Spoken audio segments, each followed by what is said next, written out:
Dialogue ഒരു bedroom സീനാണ്. അപ്പൊ ഞാൻ ഇങ്ങനെ ഇരിക്കുന്നു, റിഹേഴ്സൽ ചെയ്ത് അതിഥി വാ എന്ന് പറഞ്ഞ് ഞാൻ അങ്ങനെ ഇമോഷണലിരിക്കും. അതിഥി വരും, എനിക്ക് മനസ്സിൽ ചിരിയുണ്ട്.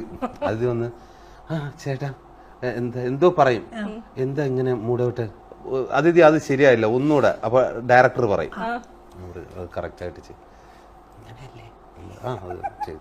വീണ്ടും അതെ എന്താ ഈ മൂടോട്ട് അതിഥി പ്ലീസ് എന്ന് പറയും. മൂന്നാമത്തേന് വന്നപ്പോ ഞാൻ എന്റെ അതിഥി ഇതൊന്ന് ശ്രദ്ധിച്ച് ചെയ്യും എന്ന് പറഞ്ഞിട്ട് ഞാൻ അതായത് ഇപ്പൊ സീൻ ചെയ്യുന്നോണ്ടാണ് ഞാൻ ആദ്യം ഒന്ന് ടെൻഷൻ അടിച്ചത്. ബാക്കി എന്തെങ്കിലും എനിക്ക് പേടിയില്ല, ഇത് ചെയ്യുന്നത് തെറ്റാണെന്നുള്ള രീതിയിൽ അവര് പറയണം. അപ്പൊ ഞാൻ പറഞ്ഞു എന്റെ അതിഥി ഒന്ന് ശ്രദ്ധിച്ച് ചെയ്യും, നീ എവിടെ ശ്രദ്ധ എവിടെയത് ഭയങ്കര കളിപ്പായി. എന്നിട്ട് ഞാൻ സാർ ഇത് ക്ലിയർ ആക്കിയിട്ട് എന്നെ വിളിച്ചാൽ ഞാൻ പോന്നു. ഞാൻ ഇറങ്ങിപ്പോയി. ഉടനെ തന്നെ പുള്ളി പാക്കപ്പ്. അതിന്റെ കൂടെ പപ്പേട്ടനും പറഞ്ഞു നിങ്ങൾ എന്തെങ്കിലുമൊക്കെ പ്രശ്നമാണെങ്കിൽ അതൊക്കെ തീർത്തിട്ട് വാ, എനിക്ക് തീർത്തിട്ട് എനിക്ക് വീട്ടിൽ പോകണമെന്ന് പറഞ്ഞു.